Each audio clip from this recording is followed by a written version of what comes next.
Okay, so let's start with chapter 6, and that is applications of derivatives, or what you can say differentiation.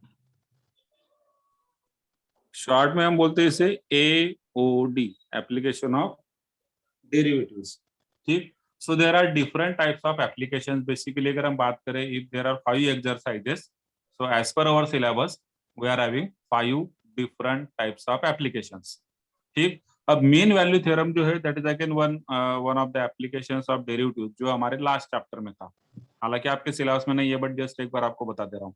तो अब all these applications of derivatives related to certain practical problems. ठीक है. कुछ practical जो हमारे issues होते हैं, real life problems होते हैं, वी कैन सॉल्व इट और we can solve them by using derivatives. तो जैसे कि मीन वैल्यू थ्योरम पहले हो चुका. फिर जो सेकंड है, that is rate of change. तो बेसिकली डेरिवेटिव का डेफिनेशन ही वही है, rate of change of anything is called as derivative. So obviously rate of change हम किसी के साथ कंपेयर करते हैं. So just for example dy by dx जो होता है, dy by dx it is rate of change of y with respect to x. ठीक है. तो फर्स्ट एक्सरसाइज में यही है. हालांकि आपके सिलेबस में नहीं है तो कोई बात नहीं, बट फिर भी हमें मालूम होना चाहिए, बिकॉज जो नेक्स्ट हम एक्सरसाइज लेंगे उसमें भी वही चीज आएगी. Rate of change of y with respect to x is nothing but dy by dx. ठीक. तो जो अगर हम dy बाय dx की बात करें, that is nothing but rate of change of y with respect to x. And why this y changes? Because we know that y is a function of x. So this implies dy by dx is equal to f dash of x. Since y is a function of x, तो x जैसे vary होगा y भी vary होगा. और कितना vary होगा, कितना vary होगा, that is given by this dy by dx. Clear. तो ये हमारा फर्स्ट एक्सरसाइज की बात है. फर्स्ट एक्सरसाइज में ये भी देखिएगा, dy बाय dx जो है ना, it is taken as positive if as x increases y also increases, then it is called as dy by dx is positive, that is positive rate of change. dy by dx is negative if as x increases y decreases, then this is negative rate of change. ठीक है. तो किसी भी अगर हम quantity की बात करें, किसी भी फंक्शन की बात करें जो कि डिपेंड करता है किसी दूसरे वेरिएबल पर, एक वेरिएबल दूसरे वेरिएबल पर डिपेंड कर रहा है, तो ऑब्वियसली जब x वैरी होगा तो y वैरी होगा. और वैरी होने का मतलब क्या होता है, either it will change positively और इट विल चेंज नेगेटिवली. मतलब डायरेक्टली और इनवर्सली. लीनियर में होता है, डायरेक्टली इनवर्सली लीनियर में होता है. बट एक जस्ट आप समझ सकते हैं, एक्स बढ़ेगा y बढ़ेगा तो पॉजिटिव चेंज है. एक्स बढ़ गया लेकिन y नहीं बढ़ा, y डिक्रीज हो गया तो निगेटिव चेंज है. एक सर्टेन केस आएगी जहां पर कि x बढ़ेगा और y में नो चेंज आपको मिलेगा. तो ये कब हो सकता है, आप कुछ आइडिया लगा सकते हैं ये क्यों होगा और कब होगा कि x में चेंज हो रहा है. हाँ, y कांस्टेंट हो. Correct correct, that I need. मतलब ये मुझे समझना बहुत जरूरी है. ठीक है, ये मुझे समझना बहुत जरूरी है, मुझे मतलब आपको. ठीक है. तो y जो होगा ना यहाँ पर इस केस में कांस्टेंट होगा. y जो होगा कांस्टेंट होगा. तो जैसे x इंक्रीज कर रहा है या फिर चाहे डिक्रीज कर रहा है, doesn't matter, y dy by dx आपका क्या रहेगा, हमेशा इस केस में 0 रहेगा, because y is a constant function of x. It is a function of x but it is a constant function of x. ठीक. अब ये सब चीजें अगर हमें मालूम है, then we can move on to the next topic, that is called as increasing and decreasing functions.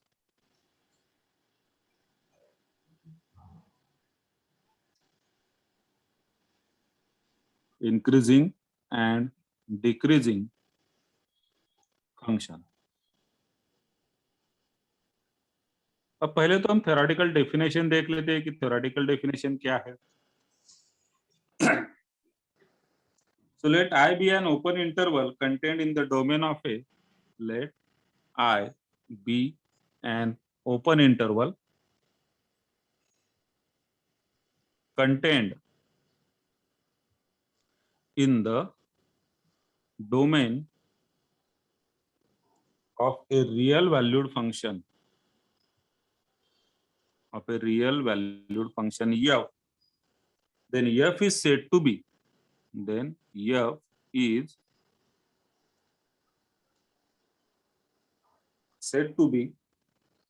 first one, increasing function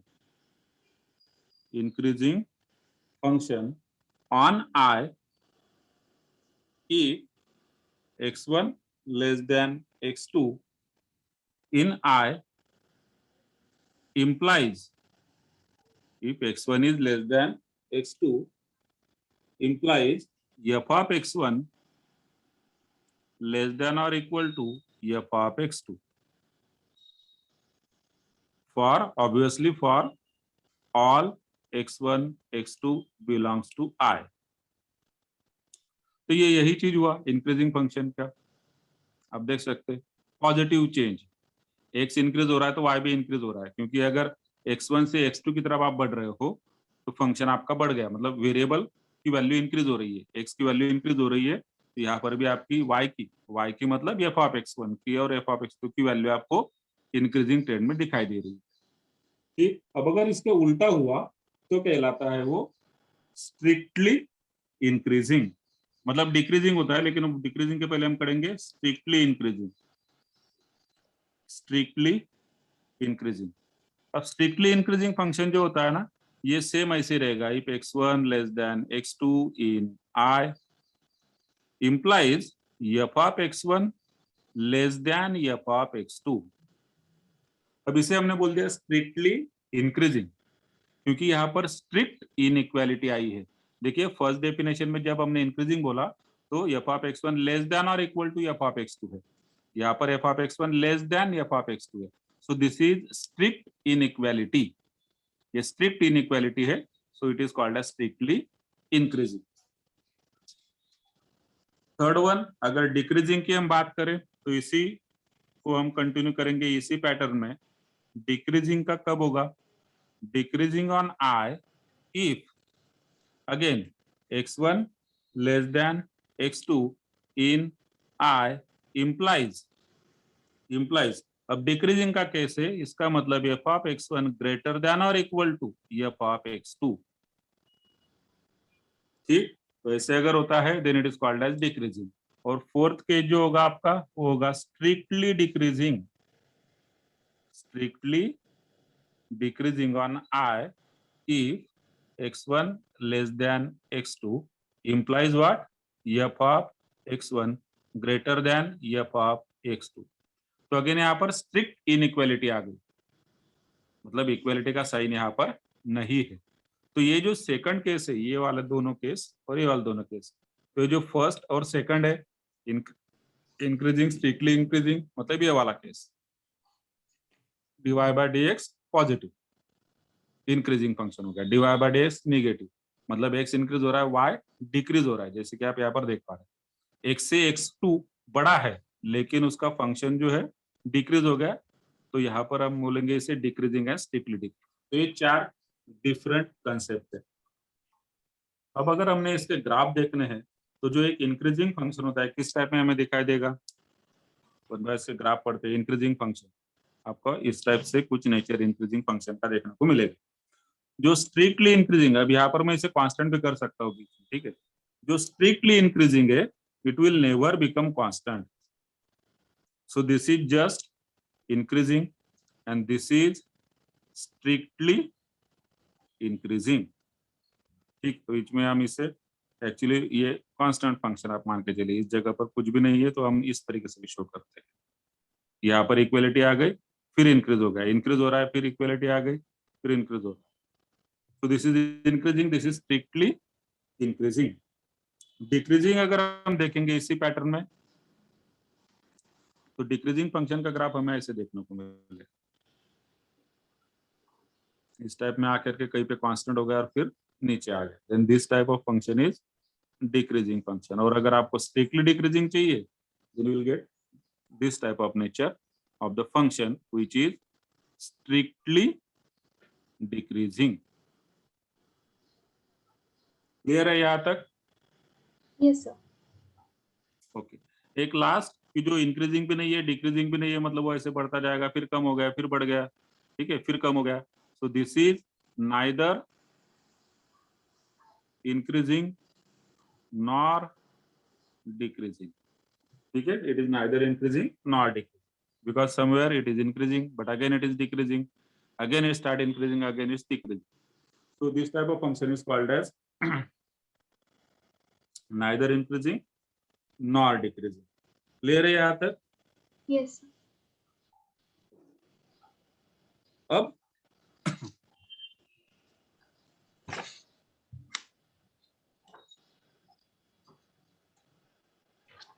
let us see second definition. अब एक्चुअली जो प्रॉब्लम्स इसके they are different, but theory हमें जरूर discuss करना चाहिए, तभी हम problem पे अच्छे से सॉल्व कर पाएंगे। तो डिक्रीजिंग सेकंड डेफिनेशन हम यहाँ पर देखते हैं। So let x0 be a point in the domain, let x0 be a point in the domain of definition of, in the domain of definition of real valued function f, real valued function f, then f is said to be increasing, then f is said to be increasing, comma, strictly increasing, comma, decreasing, or strictly decreasing according to certain condition at x0, at x0. At this particular point, we are checking whether it is increasing, strictly increasing, decreasing, or strictly decreasing at a point x0, which belongs to again the particular domain of the function. If there exists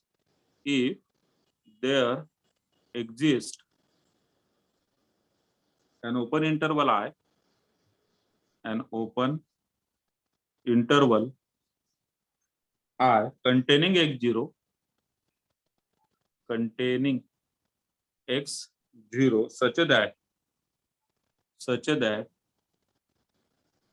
f is again increasing, strictly increasing, decreasing, or strictly decreasing respectively in I.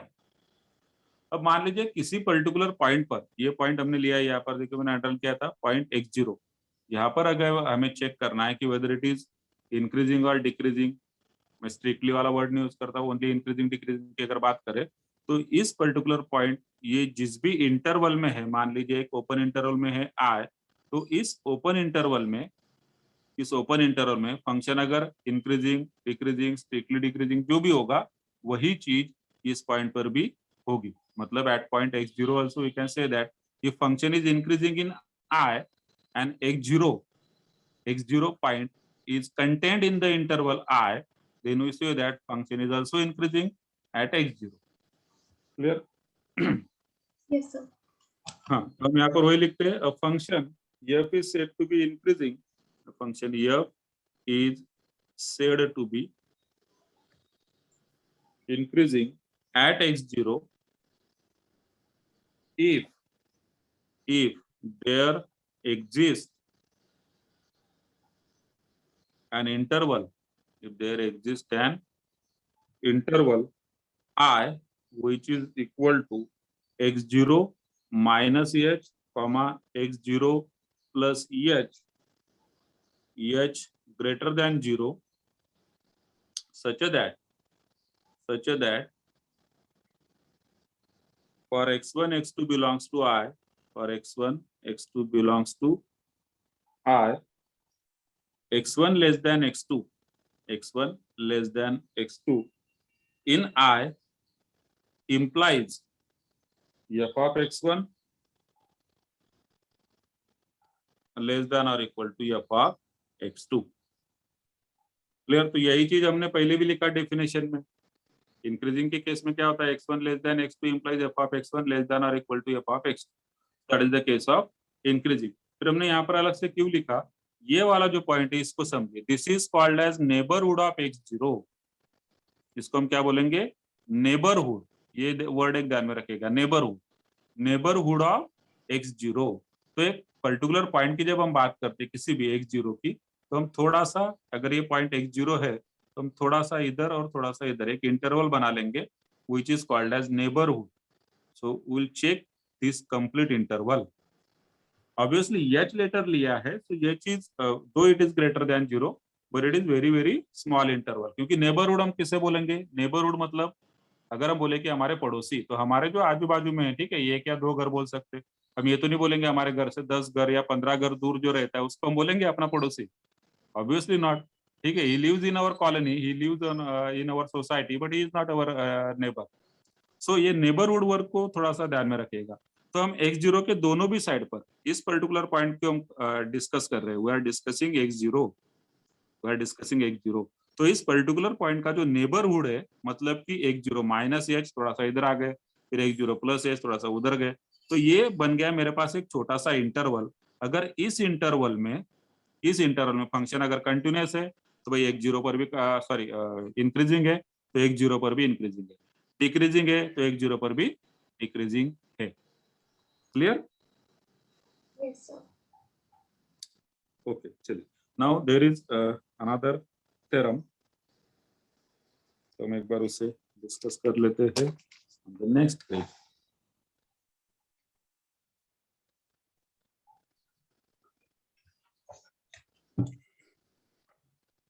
Okay, so theorem first.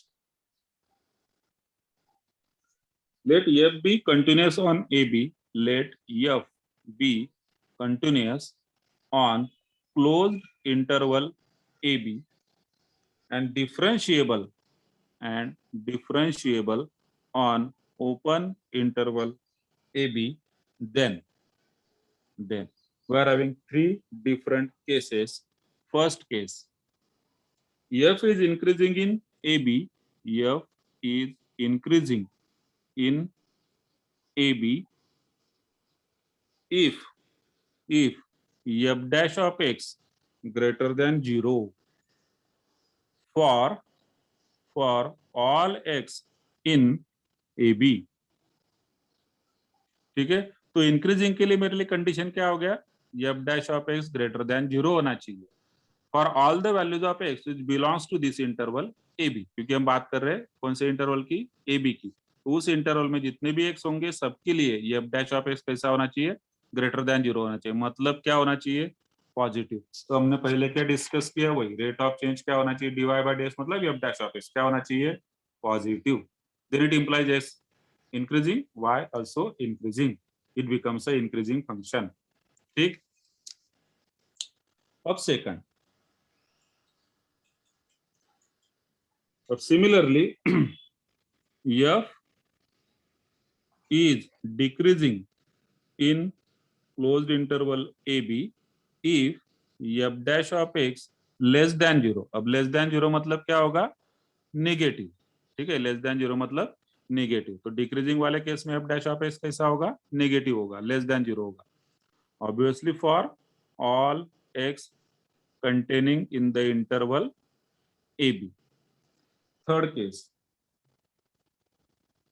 f is constant function, f is constant function in closed interval AB if f dash of x is equal to 0।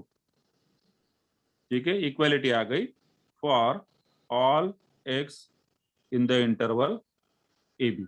तो यही तीन चीजें, positive होगा dy by dx, या तो negative होगा या तो 0 होगा। हमने पहले डिस्कस किया, पॉजिटिव है मतलब इंक्रीजिंग, नेगेटिव है मतलब डिक्रीजिंग, और 0 है मतलब constant, there is no change. Clear?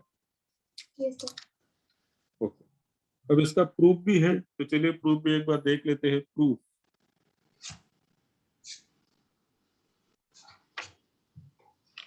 सो ए का हम प्रूफ देखते हैं, बी और सी के आप सिमिलर लाइंस पर लिख सकते हैं।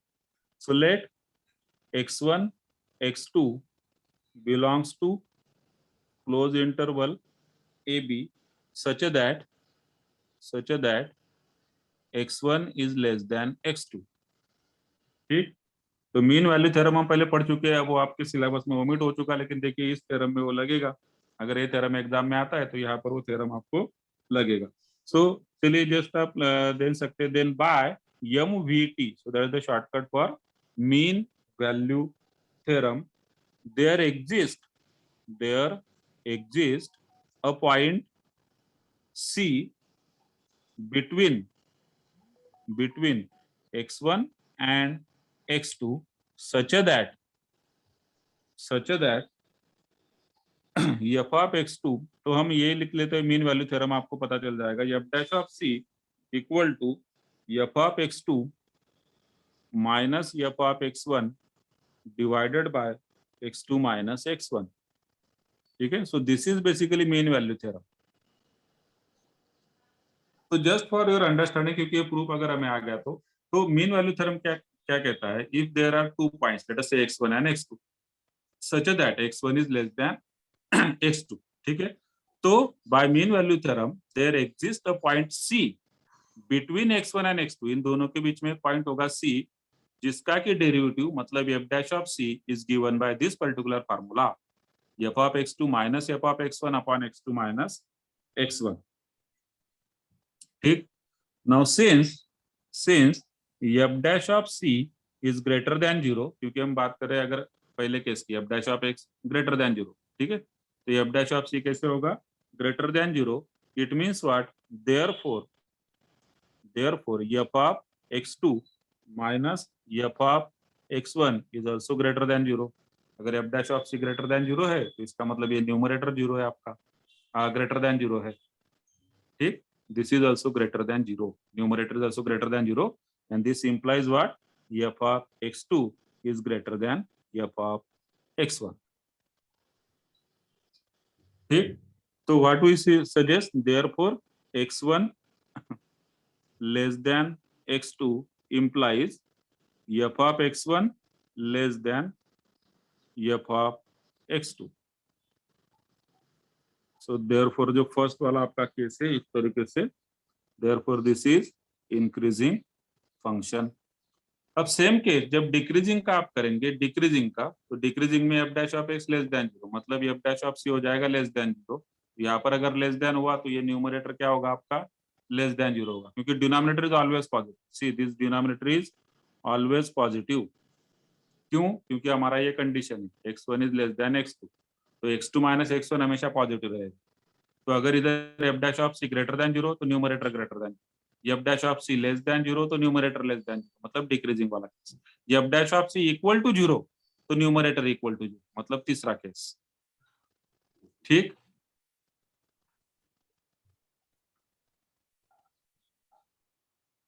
Yes. चलिए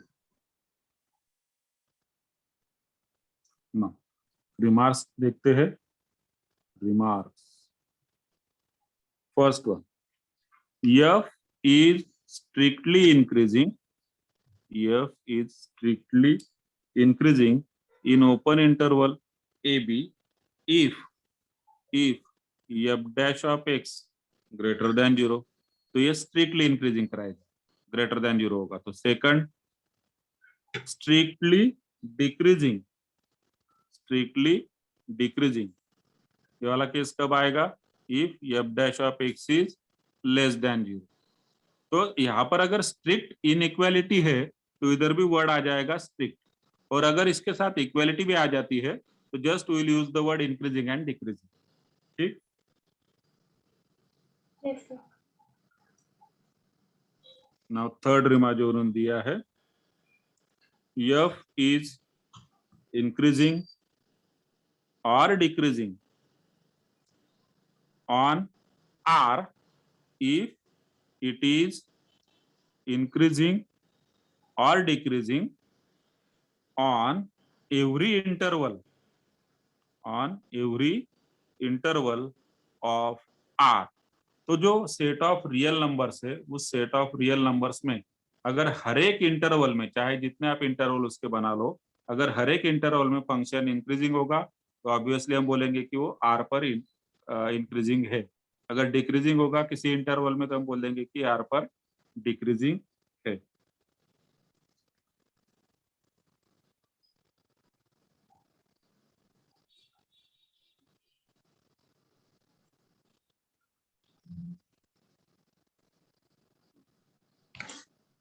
नो, चलिए अब हम स्टार्ट करते हैं एक्सरसाइज 6.2 से, ठीक है। Late us start. तो यहाँ तक क्लियर है दिया everything? Yes, sir. Okay, fine. So let us start with exercise 6.2. Question first.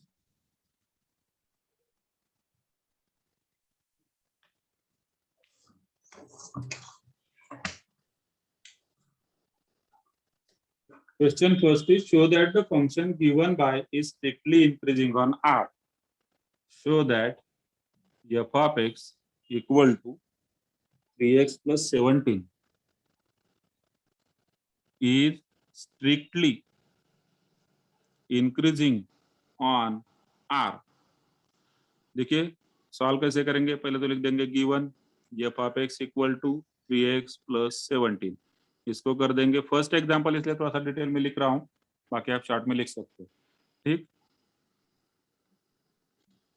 Yes, sir. Then हमने कर दिया differentiate with respect to x, तो हमें मिलेगा f dash of x 3x plus 17 का डेरिवेटिव क्या होगा?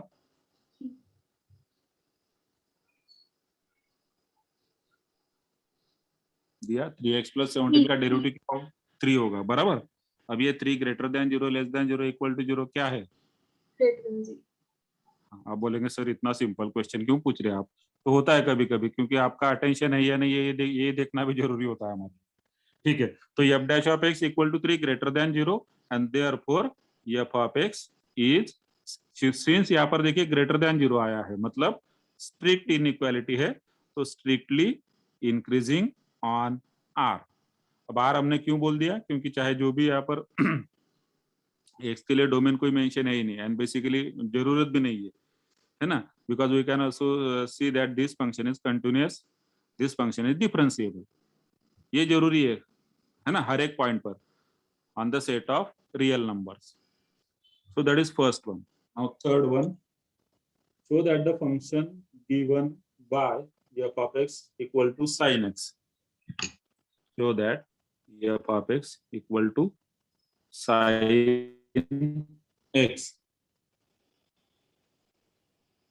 is strictly decreasing in 0 pi by 2, decreasing in pi by 2 pi, neither increasing nor decreasing in 0 to pi. तीनों भी केसेस है मान लीजिए, यहाँ पर तीनों केस हम शॉर्ट में डिस्कस कर सकते हैं, कोई बात नहीं है। तो 1 by 1 ए जैसे strictly decreasing 0 to pi by 2, फिर बी है स्ट्रिक्टली इंक्रीजिंग, डिक्रीजिंग नहीं, यहाँ पर strictly increasing in 0 to pi by 2, strictly decreasing in pi by 2 to pi, and C neither increasing nor decreasing in 0 to pi, neither increasing nor decreasing in 0 to pi।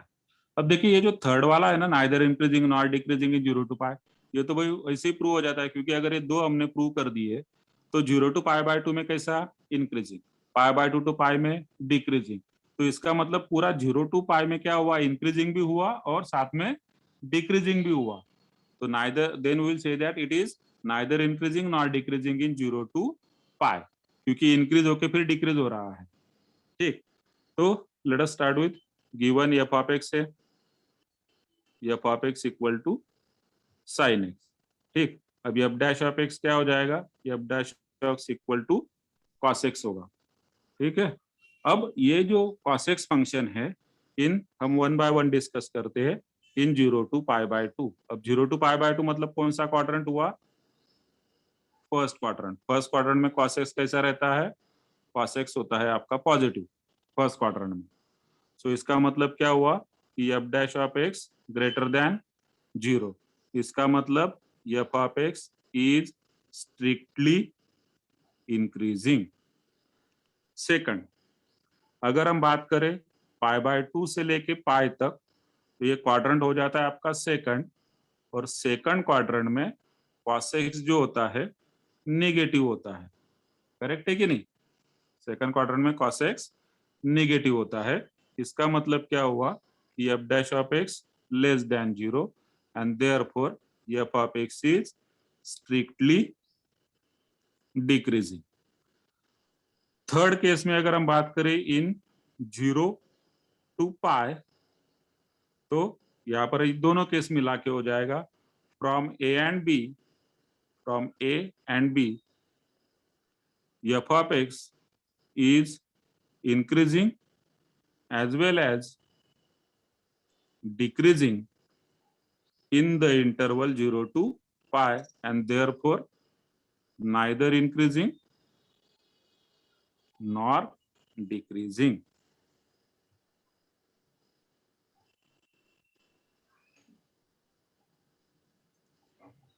Clear है दिया? Yes, sir. हाँ, अब समझिए, मान लीजिए ये तो simple सा फंक्शन है। हम इसका ग्राफ भी अगर निकालते हैं तो ग्राफ से भी आप पता कर सकते हैं साइन एक्स फंक्शन जो होता है ना, इसका ग्राफ कैसे होता है। देखिए 0 यहाँ पर हो गया पाई बाय 2, यहाँ पर हो गया पाई, फिर 0 टू पाई बाय 2, फिर साइन एक्स का ग्राफ हम निकाल रहे हैं तो पाई बाय 2 पर होता है value 1, sine pi by 2 is 1, sine pi is 0। ठीक है, तो यहाँ पर इस टाइप से आपको ग्राफ मिलेगा साइन फंक्शन का। This is nothing but f of x equal to sine x. तो आप देख सकते हैं कि ये 0 टू पाई बाय 2 जो है ना, ये ऐसे आ रहा है, मतलब कैसे हो रहा है, ये इंक्रीजिंग। फिर इधर आप देखेंगे तो ये हो रहा है डिक्रीजिंग। फिर पूरे अगर 0 टू पाई की बात करें तो भाई इंक्रीजिंग भी है डिक्रीजिंग भी है, तो हम क्या बोलेंगे, neither increasing not decreasing. Clear? Yes, sir. तो अब क्वेश्चन थर्ड हमने ले लिया। Now let us move to question fourth भी ले लेते हैं। फोर्थ में एक पार्ट कर लेते हैं। Fourth is find the interval in which the function given by is strictly increasing strictly decreasing. तो फोर्थ में एफ ऑफ एक्स गिवन है हमारे लिए 2x square minus 3x, 2x square minus 3x। ठीक है, अब हमें ये चेक करना है पार्ट ए में कि ये कहां पर स्ट्रिक्टली डिक्रीजिंग है। ठीक है, स्ट्रिक्टली डिक्रीजिंग वाला केस। तो एफ ऑफ एक्स से पहले तो हम निकालेंगे F dash of x less than 0 होता है। कौन से केस में? स्ट्रिक्टली डिक्रीजिंग में एफ डैश ऑफ एक्स जो होता है it is less than 0। Correct है? Yes, sir. ओके, तो अब एफ डैश ऑफ एक्स क्या होगा? 4x माइनस 3 लेस देन 0, मतलब 4x लेस देन 3, मतलब x लेस देन 3/4। ठीक, तो अगर मुझे नंबर लाइन पर शो करना है, so this is number line which is called as real number line. मान लीजिए यहाँ पर 0 है, इधर 1 है, तो यहाँ पर होगा -1, आगे -2, इस तरीके से। तो x लेस देन 3/4, तो 3/4 is somewhere here, this is late us से 3/4। तो x लेस देन 3/4 मतलब ये वाला पॉइंट जो होगा ये ओपन इंटरवल में जाएगा, is open interval, and below that this complete. आपने लीनियर इक्वेशन पढ़ा होगा, हम इसे डार्क कर देते हैं, इस पोर्शन को हम कर देंगे डार्क, नंबर लाइन पर अगर शो करना। और अगर मुझे इंटरवल में लिखना है तो मैं ऐसे लिखूंगा x belongs to the interval. अब देखिए लेस देन 3/4, लेकिन कहा तक up to minus infinity.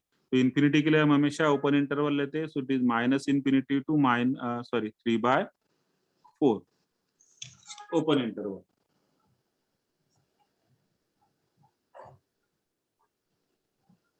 Clear है? Yes, sir. ओके, तो ऐसे आप स्ट्रिक्टली जब इंक्रीजिंग आप करेंगे तो चलिए बी वाला भी तुरंत ही हो जाएगा, कर लेते हैं फिर आपको एग्जाम में। तो स्ट्रिक्टली इंक्रीजिंग अगर आप करेंगे तो यही सेम चीज जो है ना, F dash of x greater than 0 मतलब 4x माइनस 3 ग्रेटर देन 0 मतलब 4x greater than 3, x greater then 3/4। तो ये 3/4 वाला पॉइंट जो, इसके लिए तो हम कुछ बात कर ही नहीं रहे हैं। इधर जब ये वाला जो पोर्शन है ये आपका दे देगा आपको स्ट्रिक्टली इंक्रीजिंग वाला केस। इंटरवल में अगर लिखना है तो x belongs to 3/4 to infinity. ठीक है. Yes, sir. Question number 5. और सेम क्वेश्चन नंबर 5 भी है, तो यू कैन सॉल्व इट. चलिए ठीक है, अगर देखना है तो हम देखते हैं थोड़ा सा, क्योंकि पॉलिनोमियल फंक्शन थोड़ा बड़ा है यहाँ. तो एफ ऑफ एक्स क्या है? F of x equal to 2x cube minus 3x square minus 36x plus 7. ठीक. पार्ट फर्स्ट जो है, it is for strictly increasing. Strictly increasing मतलब अगेन वही f dash of x less than. Strictly increasing है कि decreasing? वैसे strictly कहाँ लिखा होता है? बाहर तो सिर्फ इंक्रीजिंग लिखा है ना. नहीं, देखिए आप ठीक से क्वेश्चन में, एक तो मैंने यहाँ पर उल्टा कर दिया क्या? हाँ जी, स्ट्रिक्टली मतलब इंक्रीजिंग और हाँ स्ट्रिक्टली डिक्रीजिंग ऐसा लिखा हुआ है ना. मेरी टेक्स्ट बुक में तो सिर्फ इंक्रीजिंग डिक्रीजिंग